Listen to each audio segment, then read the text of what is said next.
Well, good evening, everyone. Welcome to IMC.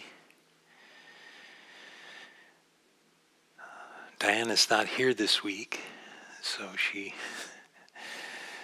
sent me an email on Saturday asking if I would give a talk tonight.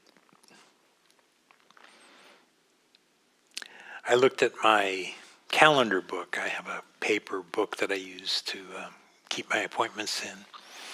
And I noticed today is actually, it had 3 sort of holidays printed on it. The first one is Columbus Day. It's marking the day that Christopher Columbus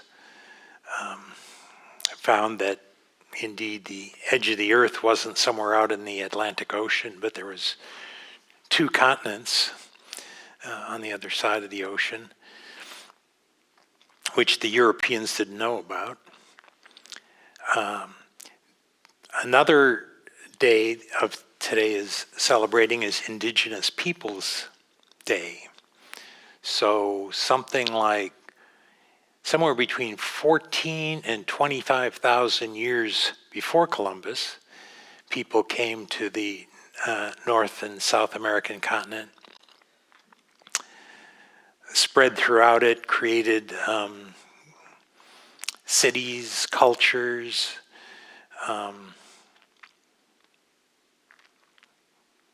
and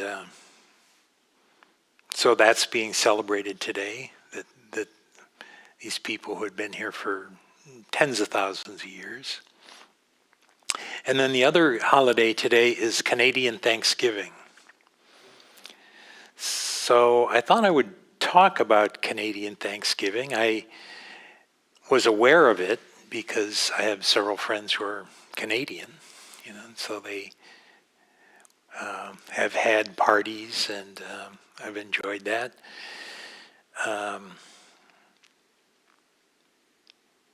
Canadian Thanksgiving, the first recorded one was like in 1579, so quite before Canada existed or the United States existed, and it was related to the harvest festivals of France and England. So this idea of giving thanks for the bounty of the harvest each year goes back a long ways. I'm sure it goes back well before the Europeans. This notion of giving thanks for what we get, what we receive, what sustains us.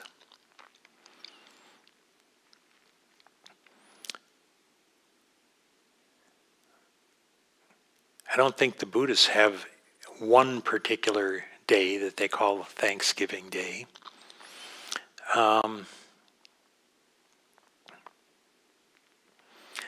So I started to think, well, what does Thanksgiving have to do with Buddhism? What's the connection? And what came to me as I was contemplating this was that the practices that the Buddha taught, the path that the Buddha pointed to, is a path of peace and freedom. And primarily it's a path of inner peace and inner freedom. And the freedom is to be free from greed, delusion, and hatred. Those 3 forces, you might say 3 habits of mind that we seem to be susceptible to as human beings, can keep us from having a sense of peace. So it's important to be able to look at what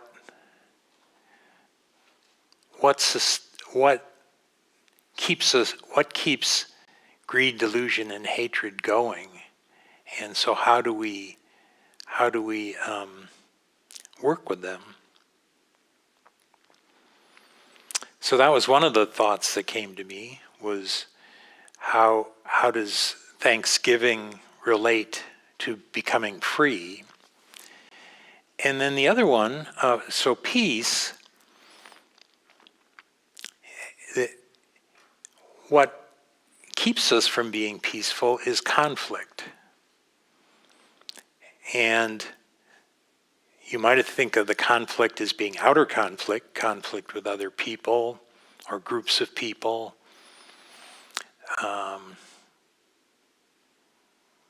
governments, societies, conflict with reality. But also there's inner conflict, right? I mean, we have different impulses, desires, beliefs, habits, and they don't always align with each other, so there can be inner conflict.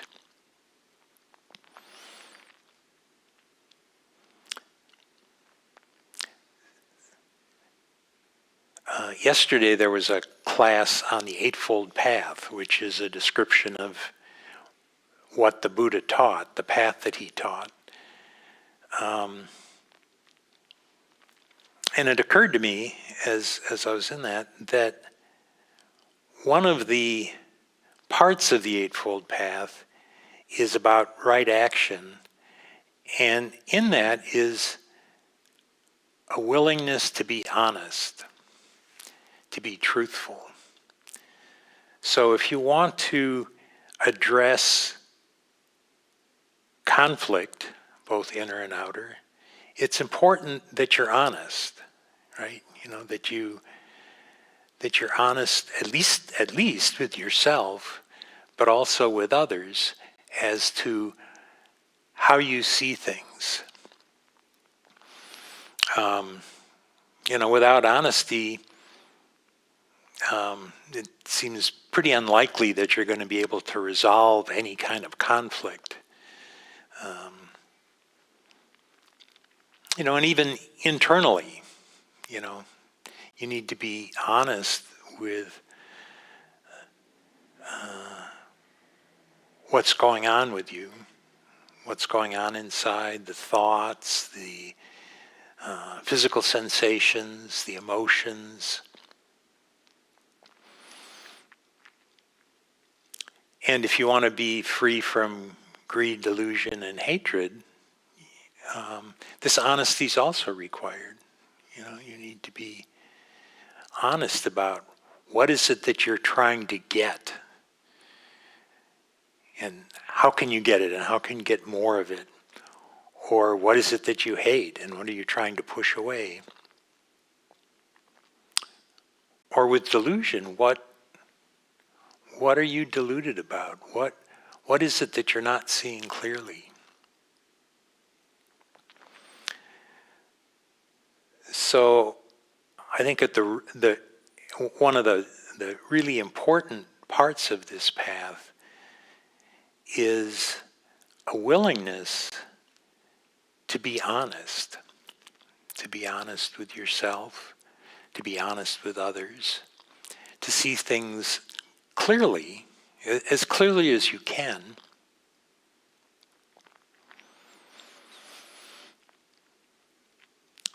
And so I think that's what brings me to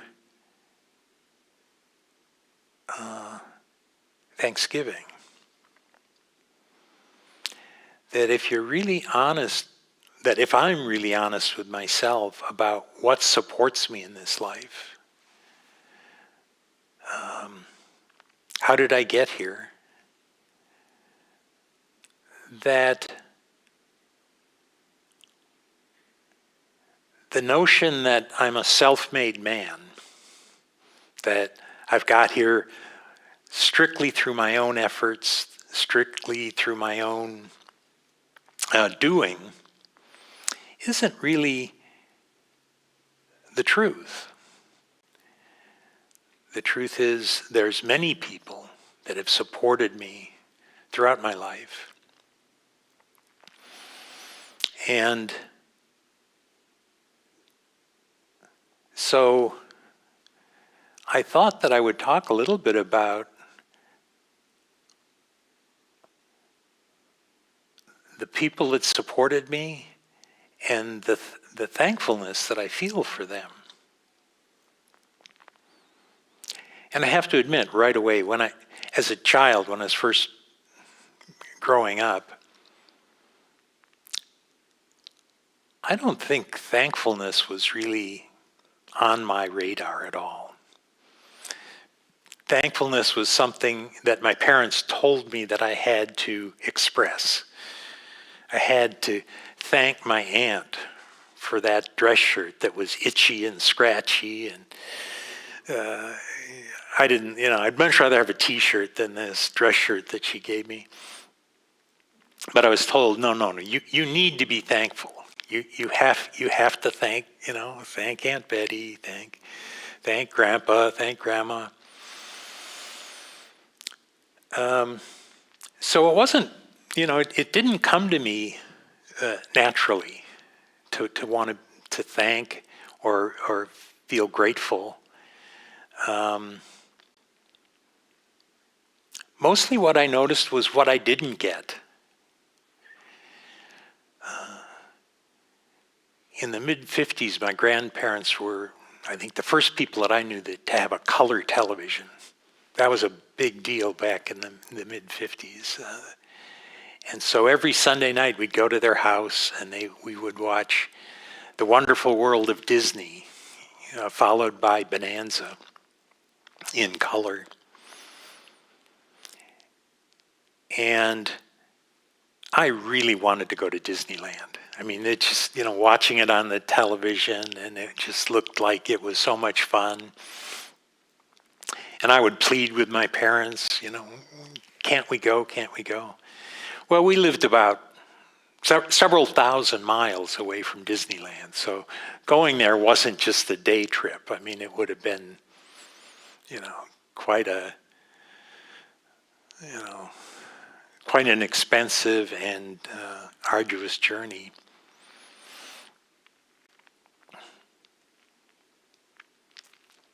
But that's what I remembered, I remembered what I didn't get. I didn't get to go to Disneyland.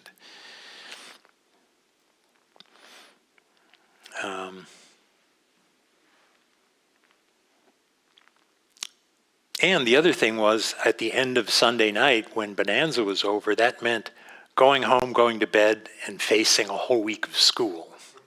So that was like, the end of Bonanza meant the end of the weekend and going back to school. And which I was at best sort of neutral about.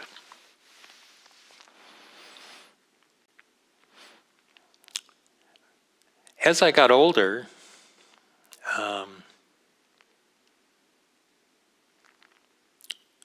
it began to dawn on me all of the ways in which my parents had supported me that I didn't really recognize or acknowledge growing up.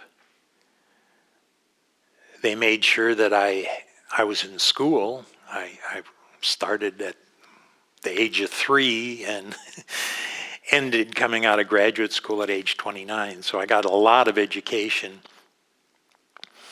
And the first part, I'd say, wasn't so interesting to me. But they made sure that I went. They made sure I, did my homework. And then by high school, I think it became more interesting to me. So they took care of making sure that I got an academic education. They also took me to church. I don't go to that church anymore, but I think 2 things that I remember about that. Number one is there was teaching of ethics, that, the basic 10 commandments, thou shalt not kill and steal, lie. And so I think even though I really didn't like going to church. That was not fun.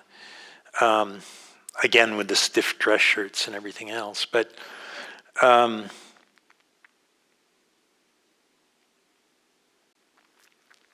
it taught me ethics, non-harming, being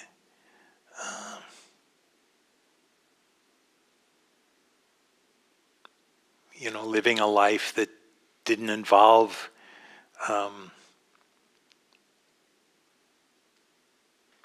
any kind of antisocial behavior. The church we went to, there was, no drinking or anything like that.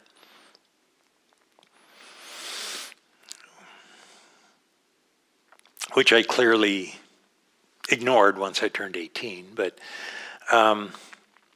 I think it really gave me a solid basis in ethics. The church also taught about love, and in a different way than I would get through watching television or movies. Like you watch television or movies. Love is about romance, right? It's about two people, kind of getting into some, state of infatuation. But the church also taught me about loving each other, more than just loving one other person, but love is an important part of being a human being. So I'm thankful for my parents for having sent me to school, getting an education, getting a spiritual education,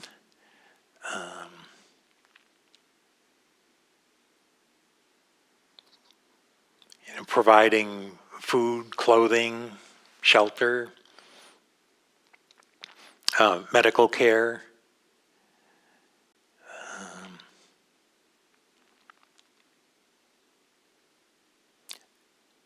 So I think it took decades before I could really feel the gratitude for my parents for how they raised me. To forget about the things that I wanted that I didn't get and just recognize all of the things that I did get.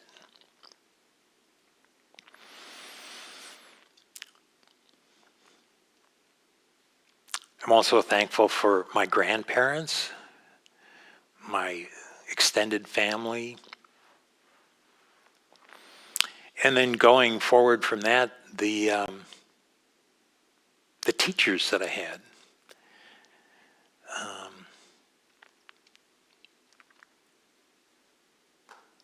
I've often heard stories of people that had teachers that were, strict disciplinarians and, kind of rap people on the knuckles with rulers and things like that.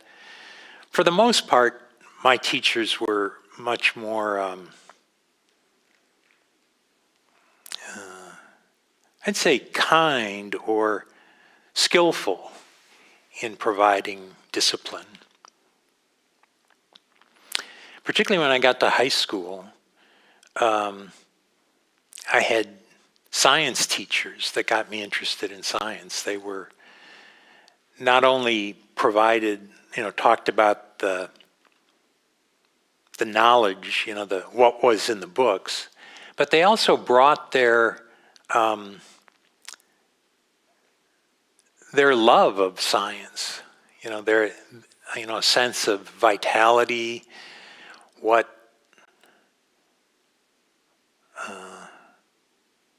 a sense of excitement. And so I had a biology teacher that loved to tell jokes and really brought an enthusiasm that made, at the very least, kept me from falling asleep in class. And then my high school chemistry teacher really inspired me to become a chemist. He was middle-aged and still working on his PhD. He wasn't sure whether he'd ever get it. He said his committee was right on the border about whether they would award it or not. But that didn't seem to that didn't seem to deter him at all. He just loved what he was doing. He was excited about it. He shared it with us.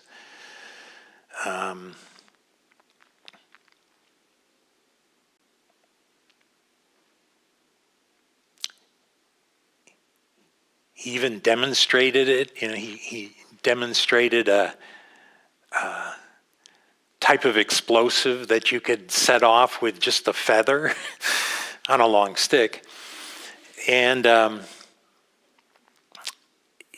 he brought in some of the things that he was doing for his own research, and just made me realize that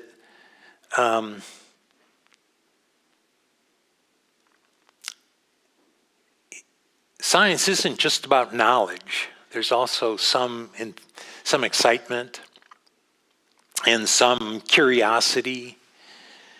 And so I'm thankful for those, particularly for the science teachers that I had in high school. They really imparted, they really brought science to life for me, that it wasn't just book learning.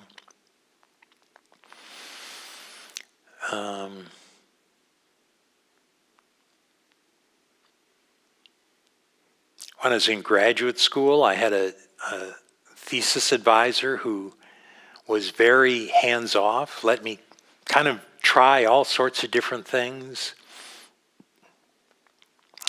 In addition to learning about chemistry, I learned, electronics and glass blowing and machining and working on supercomputers.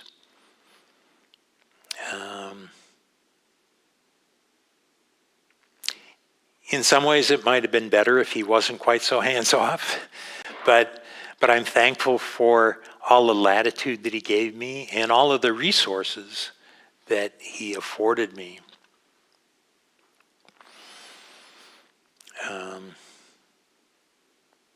My research group, by and large, were people that all got along well, and we supported each other. So I'm thankful for that. While I was in graduate school, I got married. And although it didn't last forever,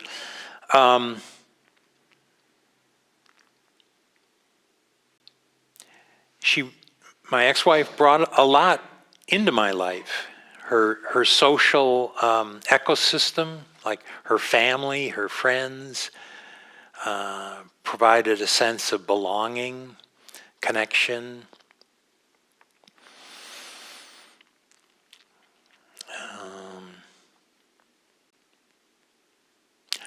Which I think I didn't even realize how much I appreciated it until we split up.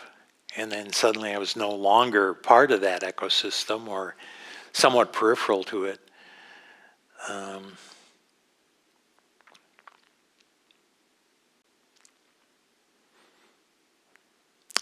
And then finally I'll talk about coming to the Dharma, that I came to IMC when we were back in Palo Alto, and Gil gave a talk about the Four Noble Truths, and it was so eye-opening for me because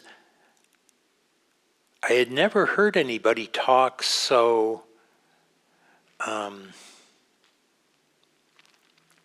I don't know, I won't say seriously, but so matter-of-factly about the importance of paying attention to suffering, paying attention to that sense of dis-ease or unease or dissatisfaction.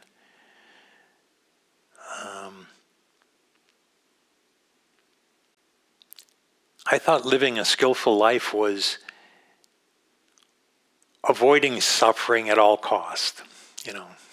I don't know, either running from it or numbing yourself from it or something. But he was the one that really pointed out that this dissatisfaction, this sense of suffering, is really a teacher. It's really, if you want a good teacher, pay attention to your suffering. And that was not the message that I got anywhere else. And that there was not only that paying attention to it, but there was also a cause for it, and there was the possibility of release from it, and that there was a path.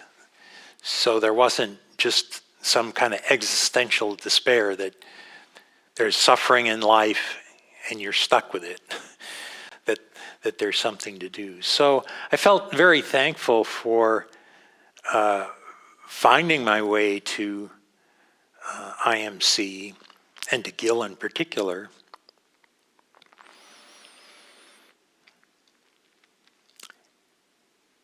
And then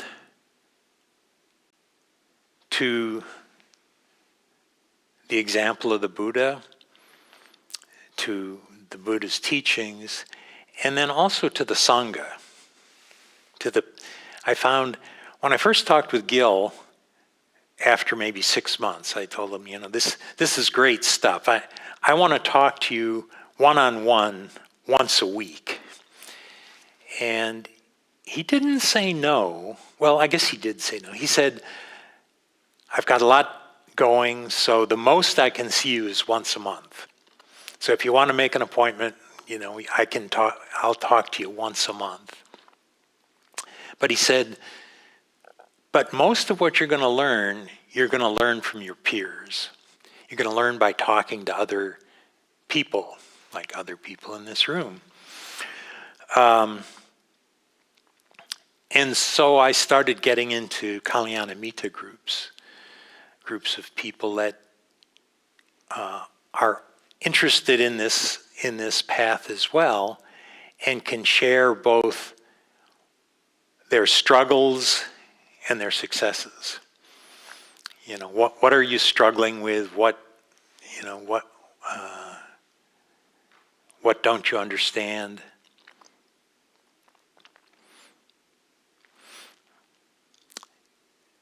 And so I think I've been in Kalyanamitta groups since, I think it's the year 2000.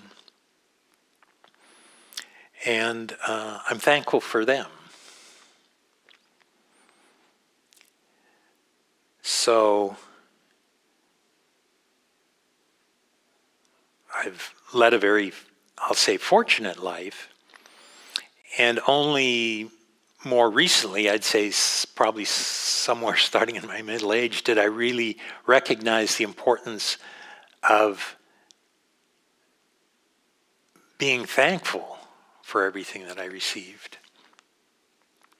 And I think thankfulness is like for me, it wasn't something that I was born with, that I, automatically acknowledged the ways that people were helping me. And so I found that it's for me, it's been a practice of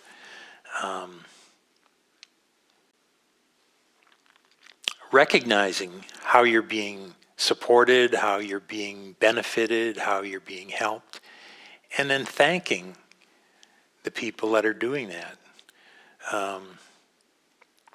I started very simply by just every time I'd go into a Starbucks, I'd always not only give them some tip, but I'd always to the best of my ability, make eye contact with the barista and thank them for my drink. You know, that it isn't just some transaction where you go in and say, I need a so-and-so, cafe latte or something like that. But to really acknowledge that that there's something beyond just the exchange of money going on here.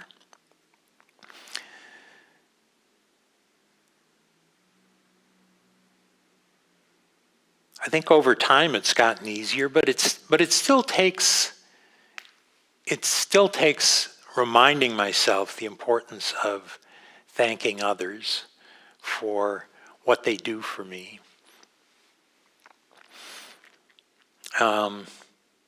And so I would encourage you all to think about ways in which you're supported by others, throughout the day, whether it's, cashier at the supermarket, or barista, or somebody in a medical office. That it's quite a practice. It's not that hard. The hardest part of it is remembering to do it. And even if it feels awkward, over time it can get easier. So on this Canadian Thanksgiving, I encourage you all to consider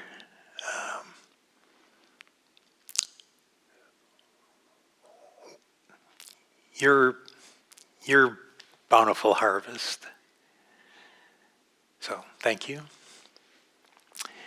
And if anyone has questions or would like to share something about what they're thankful for or what they struggle with, we have microphones.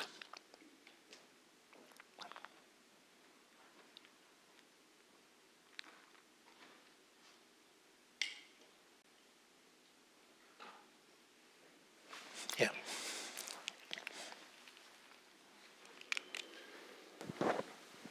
Thanks for the talk, Jim. It was really inspiring to hear all the different ways we can be thankful and have this reminder to do it. So that's something I'm going to take away and want to do more of, and I think it's in the line of loving kindness practice as well, to be thankful. I was also interested in hearing maybe a bit more about the types of sanghas. Like, I think you mentioned Kali Anamita groups as one, mm-hmm. and I'd like to hear more about maybe like how you came across that one, or are there ways of looking at other sanghas as someone that's new to this practice? Sure. Well, there is a sign-up list for neighborhood groups over on the side, so you can do that. That's one way. I was fortunate enough to start doing residential retreats in I think my first or second year, and so I met other people. Andrea Fellow was one of them. She invited me to join a group back, I think it was in 2000. So the neighborhood groups are one option. What kind of neighborhood groups? Oh, there's neighborhood groups for meeting to talk about practice.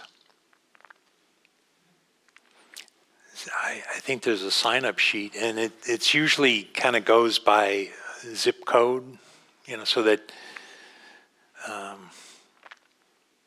I'm in one group that's spread out all over the Bay Area, and it's a great group But it's also really helpful to have a group that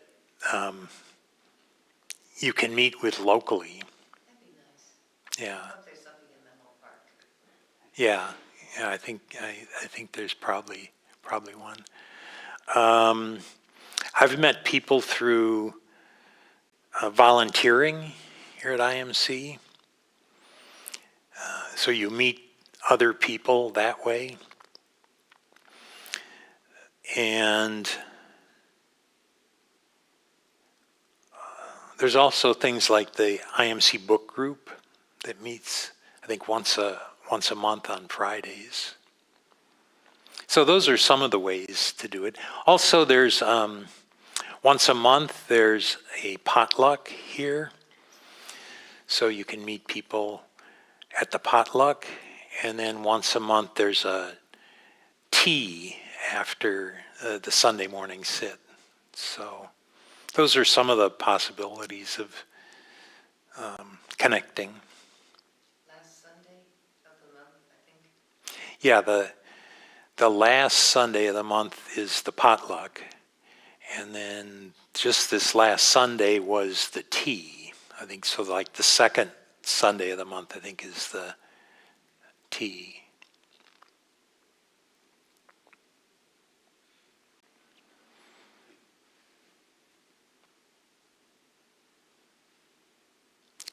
Well, if there's no other comments, thank you all for coming. And I wish you a happy Canadian Thanksgiving.